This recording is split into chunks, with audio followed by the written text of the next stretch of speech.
acompañantes y el riesgo cardiovascular. Todos ustedes saben que la diabetes produce, como hemos visto recién, enfermedad macrovascular y microvascular, ¿no? La microvascular es retinopatía, nefropatía, polyneuropatía. Y en la macrovascular ya hemos estado hablando. Comparamos población diabética versus no diabético, y no hay ninguna duda de que los diabéticos tienen un riesgo tremendamente mayor. Habíamos hablado del concepto anterior, de la grasa enojada, la grasa visceral, la insulinoresistencia, dislipemia heterogénica, y que esto producía una serie de cuestiones que son las responsables de la enfermedad macrovascular. Acá vemos la evolución de la placa aterosclerótica a lo largo de los años. Todos conocen que cuando se le hacía autopsias a personas de 18 o 20 años ya se empezaba a ver que empezaban a tener placa y que estas iban progresando hasta el accidente de placa a lo largo de las décadas de la vida, ¿no? Que en una primera etapa subclínica podíamos medir el espesor de la íntima media para ir evaluando el riesgo vascular. Ya en la etapa clínica se manifestaba por ángulo, ITE o claudicación, y que el evento final era muerte cardíaca, infarto de miocardio, ACV. Y acá vamos a empezar a familiarizarnos con un término que le vamos a llamar MACE. En inglés quiere decir Major Adverse Cardiovascular Event, eventos cardiovasculares mayores. ¿Por qué lo destaco ahora? Porque vamos a ver en los trabajos, que en los trabajos el endpoint que se busca es ver qué efecto tienen las drogas en el MACE. MACE quiere decir tomar el conjunto de todas estas cosas juntas. Tomamos el paquete, lo primero que te pase. ¿Qué es lo primero que te pasa cardiovascular? ¿Te infartaste? ¿Te moriste? ¿O te dio una sed? Y algunos toman el 3 MACE, algunos trabajos, y otros trabajos toman el 4 MACE. Incluyen la isquemia crítica. Fijemos ahora el concepto que después vamos a verlo bastante en los trabajos. Los diabéticos adelantan la enfermedad vascular de 10 a 15 años. O sea, empiezan a tener todo esto mucho más jóvenes. De forma tal de que una pregunta muy importante cuando nos enfrentamos a un paciente diabético: ¿cuánto hace que usted es diabético? O que sabe que es diabético. No es lo mismo que haga 15 años que es diabético que haga un año que es diabético. Yo ya sé que si tiene 15 años de diabético, es mucho más probable que la carga de enfermedad vascular sea mucho mayor. De esto hablamos algo antes, cuando uno tenía la mirada glucocéntrica, decía diabetes es glicemia, yo bajo la glicemia, bajo el riesgo vascular. Entonces hace varios años aparecieron muchos trabajos que randomizaban y hacían control intensivo de la diabetes, no importaba cómo, con droga, con insulina, con lo que fuera, versus placebo, para comparar si el control intensivo de la diabetes, el control estricto de la hemoglobina glicosilada, me lograba bajar la mortalidad. Todos tenían un diseño más o menos parecido, buscaban diferentes drogas, el metaanálisis de casi todos estos trabajos, casi 30.000 pacientes. Todo esto lo deben saber, pero ¿qué pasó? ¿El control intensivo de la diabetes mejora la mortalidad? No. No solo que no la mejora, sino que en algunos casos la aumentó. Este grupo, bueno, después se vio que el ACOR tenía un grupo de pacientes más viejos, y como era el grupo que mayor control tenía de la diabetes, tenía muchas más hipoglucemias y hacía muchos más infartos por hipoglucemia, por eso le aumentaba la mortalidad. Pero básicamente no mejoraba la mortalidad y no mejoraba el MACE. Lo que sí mejoraba eran las complicaciones microvasculares, lo cual ahora lo podemos entender. ¿Se acuerdan cuando vimos en la primera charla que lo microvascular sí estaba mucho más relacionado a la glicosilación de la glucosa, la pared vascular, etc. Y está más relacionada a la hiperglicemia. Bien, pero si yo tomo el MACE juntos, todos juntos, claro, estoy tomando todo junto, que se me parte que... Ahora, si lo empiezo a tomar por separado, ya se veía en estos trabajos que, por ejemplo, los eventos cardiovasculares mayores bajaban un poquito. Fíjense que el promedio casi era significativo y que esto era el infarto de miocardio bajaba un poquito. Si yo ya no lo tomaba todo, el MACE todo junto, lo empezaba por tomar separado, cosas aisladas ya me mostraban que había cierta mejoría. Así que yo los voy a tratar de convencer de que no es cierto. Más allá de que la droga nueva de la que yo vamos a hablar sí baja la mortalidad. Pero vamos a hablar de las drogas viejas, que son las que más tenemos. Sí la bajan.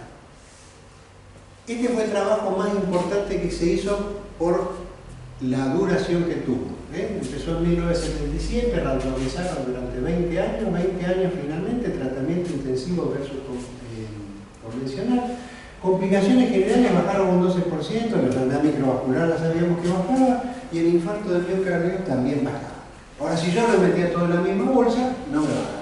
Si metía ACV, todo. ¿Se entiende si meto toda la... O sea, ACV, infarto, yo ya me salta la alarma y lo considero positivo. Este trabajo le hicieron seguimiento a los pacientes que habían participado del trabajo una vez que el trabajo había terminado. 10 años después, el beneficio seguía. Esto es lo que se llamó memoria metabólica, el legado metabólico. Analicémoslo un poquito.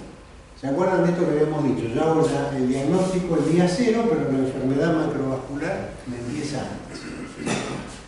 El UKPDS, que fue el primero, se hizo en Inglaterra, tomaba pacientes con diagnósticos recientes de diabetes.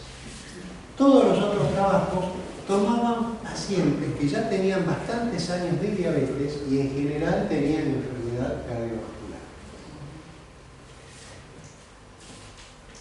Y fíjense, bueno, entonces es bastante fácil entender por qué este daba mejor que los otros, porque tomaba diabéticos por menos tiempo, tenían menores cargas de enfermedad aterosclerótica. Después, todos los demás se avivaron y dijeron, che, mirá lo que hicieron, vamos a ver si a nosotros nos da lo mismo. Empezaron a ver los pacientes y los siguieron, digamos, cuando ya el trabajo había terminado, y en casi todos los casos estaba dando lo mismo. Esto lo podemos ver más o menos acá.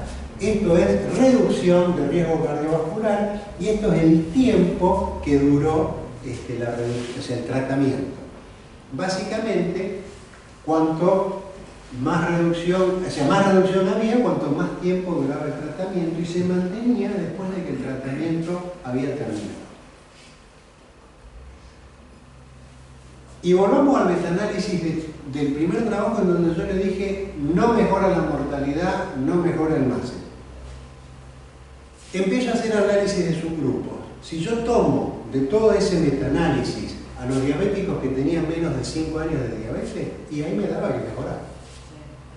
Si yo tomo aquellos que no tenían historia de enfermedad macrovascular, ahí me daba que mejoraba.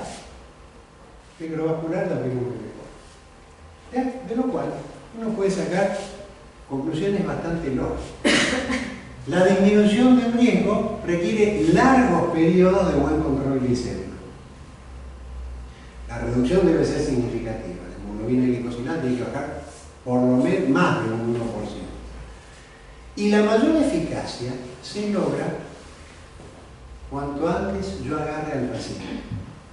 O sea que a los diabéticos hay que diagnosticarlos pronto, tratarlos pronto. Esto es sumamente importante. De forma tal de que aún con las drogas baratas y viejas podemos lograr beneficios si actuamos rápidamente. Y ahora vamos a hablar de las drogas. Metformina. Lo que dijimos antes. No es un insulino sensibilizador, por favor no lo den para la resistencia insulínica, para eso no sirve, inhibe la producción hepática de glucosa, la neoglucogénesis. Por eso es que cuando uno da una sola dosis de metformina al día, hay que darle en qué momento. A la noche, porque es cuando hay más gluconeogénesis hay. Después, si la damos 2 veces al día, la damos con las comidas, porque además tiene un efecto sobre los lípidos, disminuye un poquito los niveles de lípidos. La droga es buena, la eficacia de las drogas la medimos por cuánto disminuye la hemoglobina glicosilada, efecto neutro sobre el peso. Otra consideración que tenemos que ver con la droga. ¿Qué le hacen las drogas a los pacientes? Neutro o a veces baja un poquitito, porque la metformina medio como que no se tolera bien, te puede dar dolores cólicos, la gente come menos, pero básicamente efectos neutros. Puede disminuir la vitamina B12, en pacientes con disfunción renal puede producir acidosis láctica, por eso está contraindicada cuando el índice de filtrado glomerular es de un 30%. Este slide es viejo, debe tener 5 años, droga de primera elección. Hoy no están así. Bueno, y disminución de riesgo, y fíjense que hace varias cosas, de hecho ni siquiera hoy se sabe muy bien cómo actúa la metformina. Porque también disminuye la secreción de VLDL, triglicéridos, la lipemia postprandial, etc. Sulfonilureas. Ya casi nadie usa hoy sulfonilureas, porque son secretagogos, secretan insulina. Habíamos dicho que el páncreas en estos pacientes venía laburando como locos y yo le meto Bardal, por un tiempo anda bien, pero se me funde más rápido. Por eso son las drogas más potentes que hay. Son drogas que son las drogas que más riesgo de hipoglucemia, sacando la insulina, que más riesgo de hipoglucemia tiene. Y ese es fundamentalmente uno de sus principales problemas. Los pacientes los hacen aumentar de peso, nosotros no queremos que los diabéticos aumenten de peso, y esto es una droga que los hace aumentar de peso. Tienen un montón de interacciones medicamentosas. Tuvieron un montón de críticas estas drogas porque, respecto a lo que estamos tratando hoy, que es el efecto que tienen sobre el riesgo cardiovascular, se veía que si yo la comparaba con las otras drogas, sobre todo con las drogas más modernas, me iba aumentando el riesgo cardiovascular. Es decir, yo se lo doy para la diabetes, pero aumenta el riesgo de que me dé un infarto. ¿Esto es cierto o no es cierto? Bueno, todavía hoy se dice no, aumentan el riesgo. ¿Aumentan el riesgo comparado con qué? O sea, ¿en base a qué se dice que aumentan el riesgo? Comparado, casi todos los trabajos la comparan con la metformina, pero acabamos de decir que la metformina podría disminuir un poquito el riesgo. Entonces, ¿qué? Que la sulfonilurea el argumento, que la metformina lo baja, si yo lo estoy comparando con él. Entonces, hay que ver eso. ¿En qué etapa de la enfermedad? Si yo tomo pacientes, o sea, hoy en día sabemos que ¿qué paciente estoy tomando? No es lo mismo que un trabajo que incluya a un paciente con daño vascular que un paciente que recién empieza. Y sobre todo que sulfonilurea se usó, porque, esto lo paso rápidamente, las primeras producían sí un marcado aumento, pero las más nuevas, glimetilida, glicazida, tendrían un efecto probablemente mucho menos. De forma tal de que estaba la duda, y la duda se resolvió hace pocos años con este trabajo, en donde se compara a la glimetilida, una de las más nuevas, de segunda generación, con la linagliptina, que es un inhibidor de la DPP4. Lo vamos a ver en un segundo. Que me adelanto a decirle que tiene un efecto neutro sobre la cuestión cardiovascular. Y fíjense, vamos directamente al MACE. Glimepirida, 12%, linagliptina, 11.8%.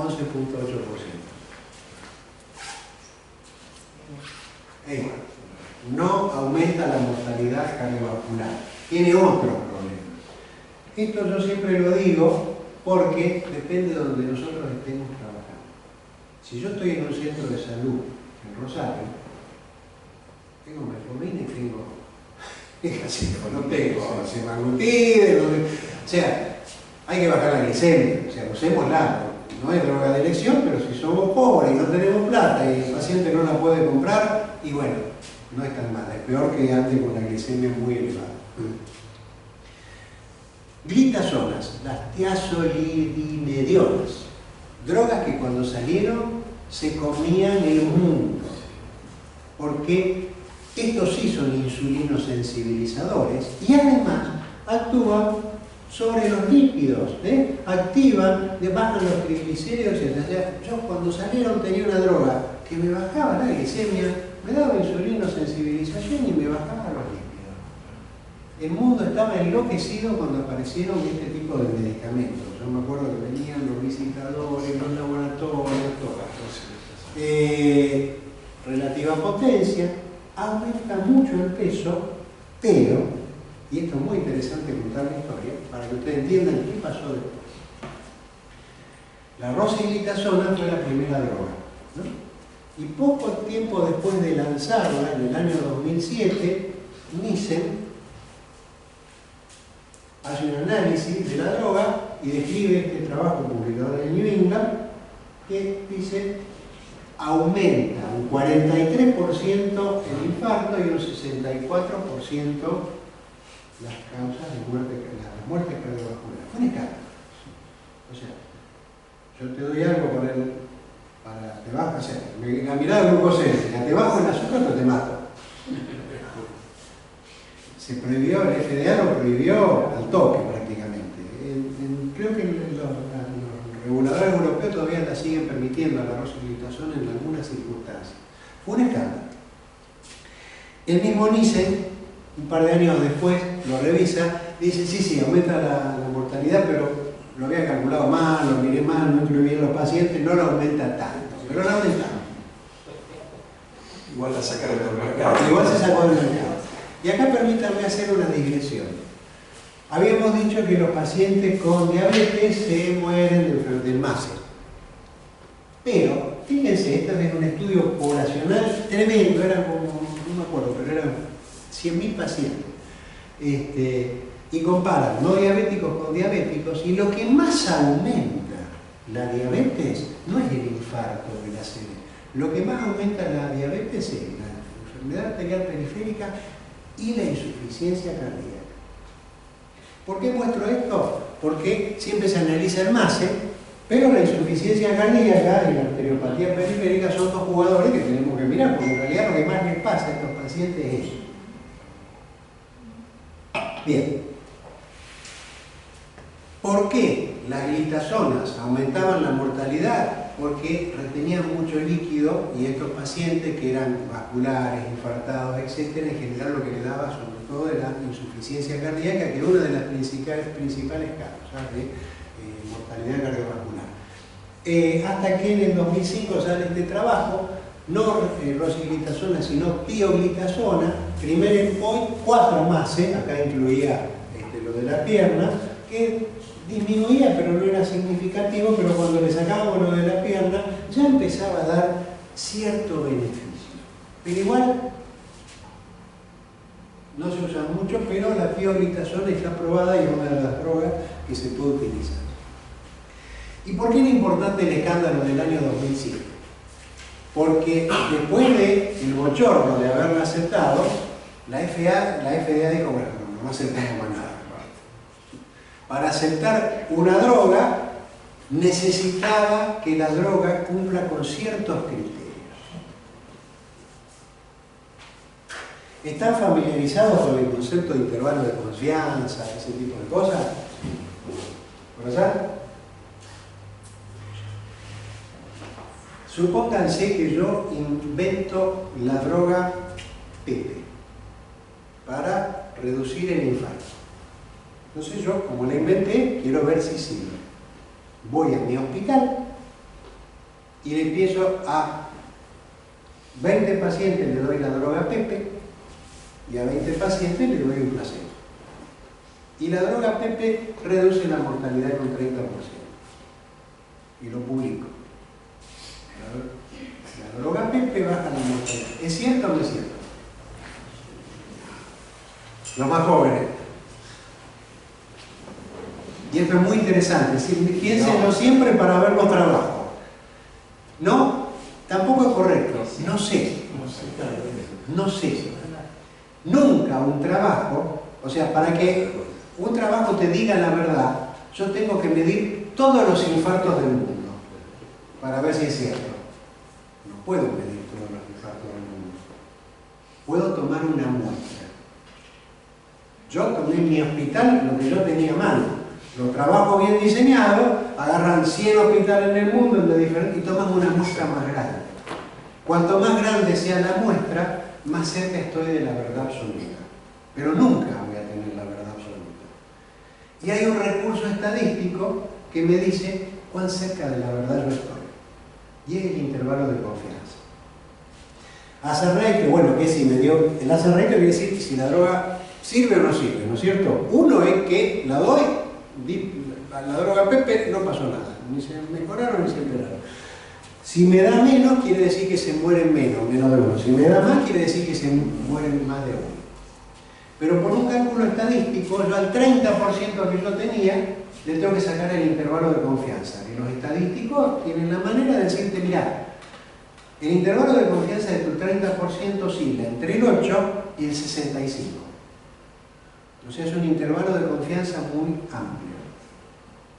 Y acá está la gran trampa de los trabajos. Uno cuando mira el hazard ratio, pero no mira el intervalo de confianza. Y podría ser tan cierto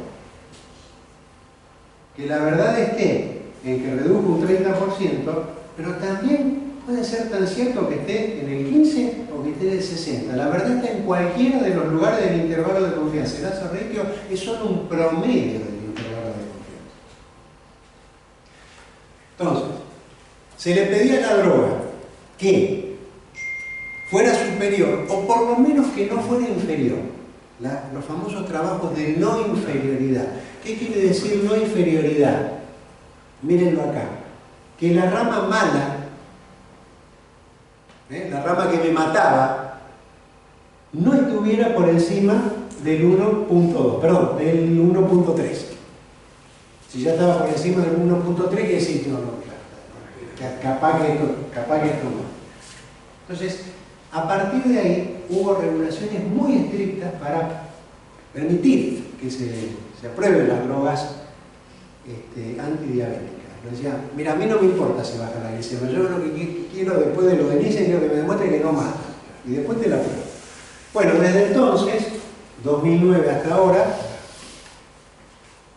decenas y decenas y decenas de drogas, aparecieron 3 familias de drogas: las gliptinas, las glifosinas y los agonistas de la GLP-1. ¿Qué es esto? ¿Conocen lo que es el tema de las incretinas? ¿Qué es una incretina? ¿Qué me secreta más insulina? Que me inyecten 50 gramos de glucosa endovenosa o comerme una hamburguesa. No pongamos una hamburguesa, pongamos una banana.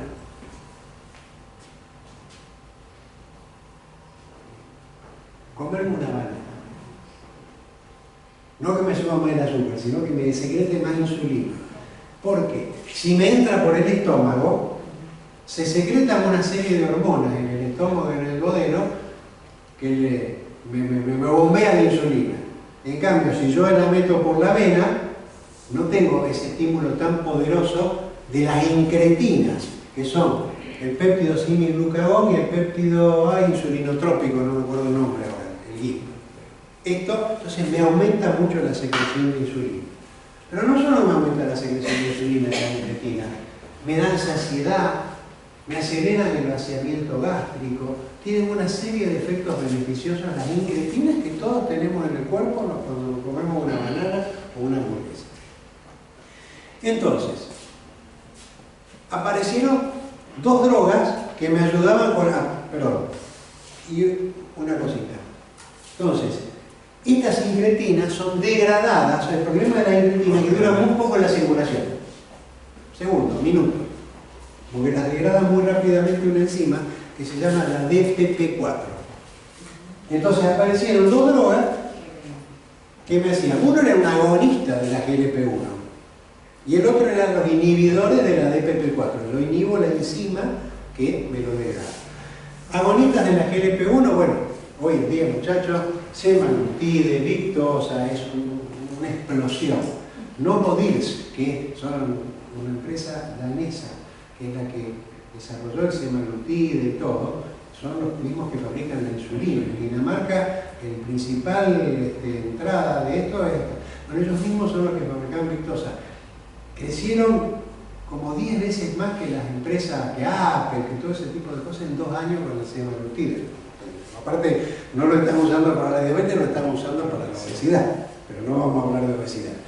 Bueno, hacen un montón de efectos beneficiosos, ¿no es cierto?, sobre el metabolismo, pero sobre todo dan efectos cardiovasculares beneficiosos, vasodilatación, disminuyen la saciedad del apetito y por eso te hacen que vos te bajes de peso. Y los inhibidores de la DPP4 tendrían ese efecto incretina. Comparemos las dos drogas con nuestras reglas. Efecto para bajar la hemoglobina glicosilada, más, no mucho, muy poco. Riesgo de hipoglucemia, nulo, esto no te baja la glicemia, ¿no es cierto? Te hace bajar mucho de peso, disminuye el apetito, o sea que son drogas bastante buenas.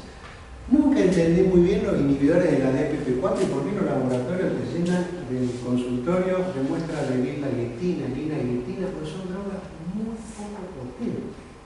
La combinación de metformina, linagliptina, qué buena, pero aumenta los costos, no hay una proporción entre el aumento del costo y lo poco que te bajan la glicemia. Pero bueno, sí. Y los otros fueron los inhibidores del cotransportador, ¿no? La glifosina, empaglifosina, dapaglifosina, son drogas que producen excreción de glucosa, aumentan la glucosuria, pero además aumentan la secreción de sodio, de agua, te bajan, son drogas bastante potentes para bajar la hemoglobina glicosilada, te hacen bajar de peso, disminuyen la presión y el ácido úrico, pueden asociarse a otras drogas, prácticamente no tienen interacciones con otras drogas. No quiero spoilear lo que iba a decir. Entonces, comprendido esto, analicemos todos los grupos de drogas juntos. Y fíjense, todos estos trabajos tenían que satisfacer a la FDA. Entonces, todos buscaban 3 MACE, 4 MACE, todos tomaban pacientes con enfermedad cardiovascular, lo cual es lógico, no tomaban diabéticos que recién empezaban, tomaban pacientes bastante destruidos porque querían que rápidamente se produzca el efecto cardiovascular. Entonces fíjense, casi todos diabéticos de 10 años de duración de diabetes, casi todos tenían enfermedad cardiovascular previa, ya eran infartados, ACV previo, ¿no? Duración buena de los trabajos, buen N, o sea, trabajos con muy buen diseño. Efectos cardiovasculares. Los inhibidores de la DPP4 en el 1. Fíjense el intervalo de confianza, ¿no? En el 1.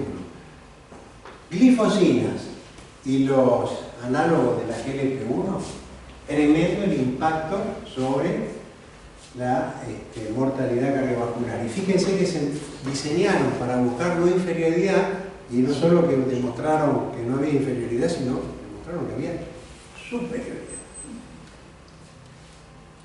Mortalidad global, mortalidad cardiovascular, fíjense, glifosinas, agonistas de la GLP-1, reducción del infarto, reducción del ACV, la reducción de la insuficiencia cardíaca, particularmente con las glifosinas, porque son diuréticos, ¿no es cierto?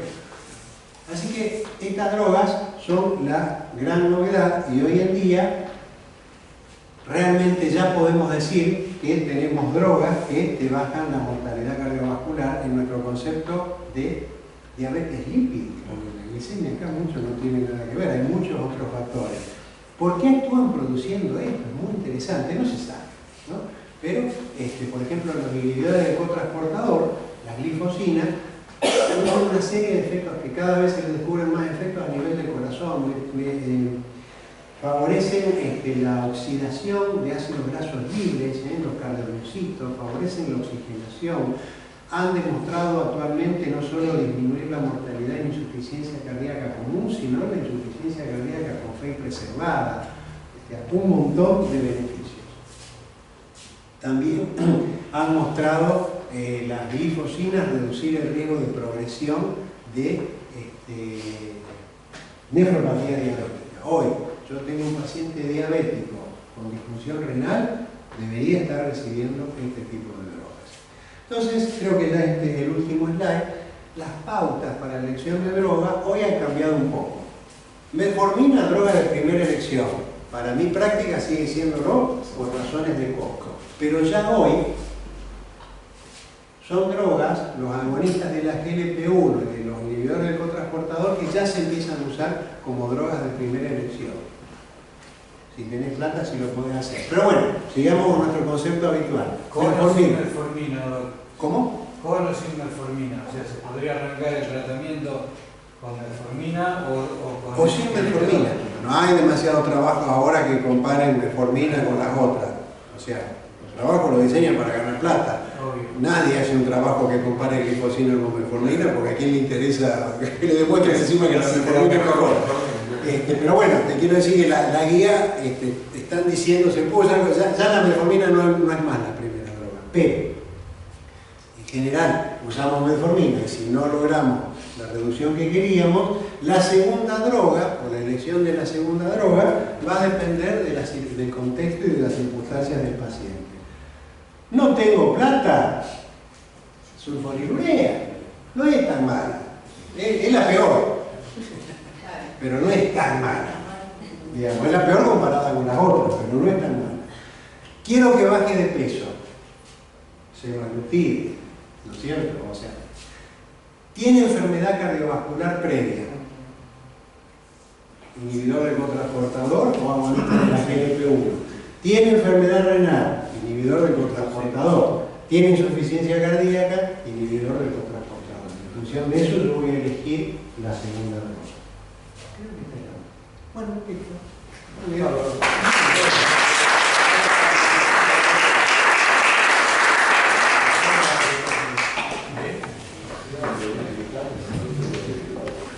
Bueno, la semaglutida oral, ¿tiene experiencia? No tengo ninguna experiencia.